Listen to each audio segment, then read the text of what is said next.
बिस्मिल्लाहिर्रहमानिर्रहीम। तमाम तर तारीफ़ें उस अलीम के लिए जिसने अपनी इल्म हिकमत से ज़माने में उजालों का तारुफ करवाया और रूह इंसानी को इल्म जैसी हसीन रोशनी से रोशनास करवाया।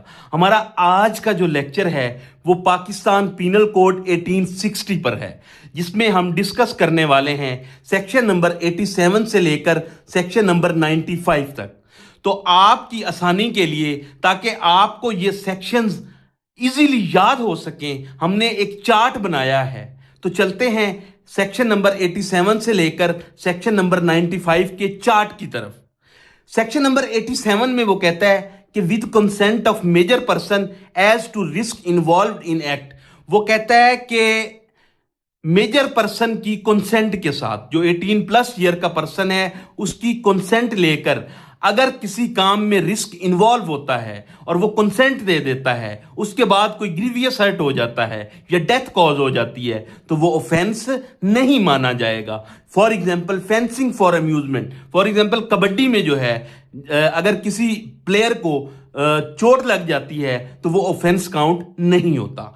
अगले जो 3 ऑफेंसेस हैं वो बोनाफाइडी एक्ट हैं और पर्सन के बेनिफिट के लिए हैं। कौन कौन से? सेक्शन नंबर 88 वो कहता है act not intending to cause death, के डेथ कॉज करने की इंटेंशन नहीं थी, लेकिन done by consent in good faith. Done हुआ है किस चीज में? एक्ट डन हुआ है गुड फेथ में।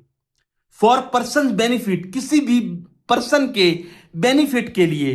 तो क्या होगा? फॉर एग्जाम्पल कोई सर्जन ऑपरेशन करता है तो वो क्या होगा? ऑफेंस नहीं होगा, क्योंकि वो बोनाफाइडी एक्ट है और पर्सन के बेनिफिट के लिए है। इसी तरह सेक्शन 89 में वो कहता है with consent of guardian, guardian की कंसेंट लेकर for the benefit of child, child के बेनिफिट के लिए अगर कोई काम किया जाए और उसमें ऊंच नीच हो जाए तो वो ऑफेंस करार नहीं दिया जाएगा, बल्कि उसको जर्नल एक्सेप्शन में काउंट किया जाएगा।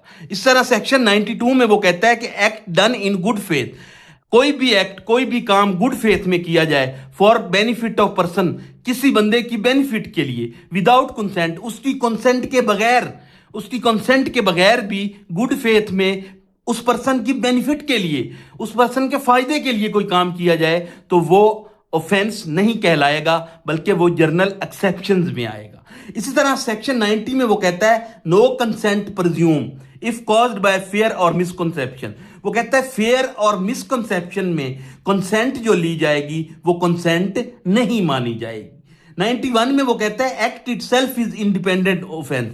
वो कहता है जो एक्ट है वो खुद ही एक ऑफेंस है। जैसे सेक्शन 87, 88, 89 में वो कहता है तो यहां पे जो है वो ये अप्लाई नहीं होगा, नॉट अप्लाई होगा। 93 में वो कहता है communication made in good faith, जो कम्युनिकेशन गुड फेथ में की जाए तो वो भी ऑफेंस नहीं होता।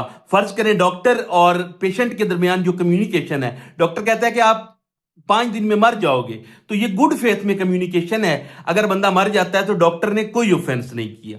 94 में वो कहते हैं act to which a person is compelled by threat, अगर किसी से थ्रेट करके अगर कोई कंसेंट ली जाती है, उसे कंपेल किया जाता है, मजबूर किया जाता है, उसका क्या लेते हैं जी?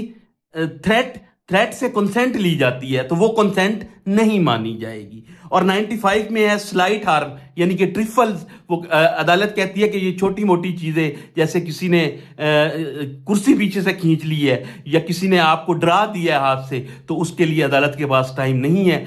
तो ये थे हमारा चार्ट। तो ऐसे ही वीडियोस के लिए हमारे चैनल को लाइक करें, शेयर करें। Thank you.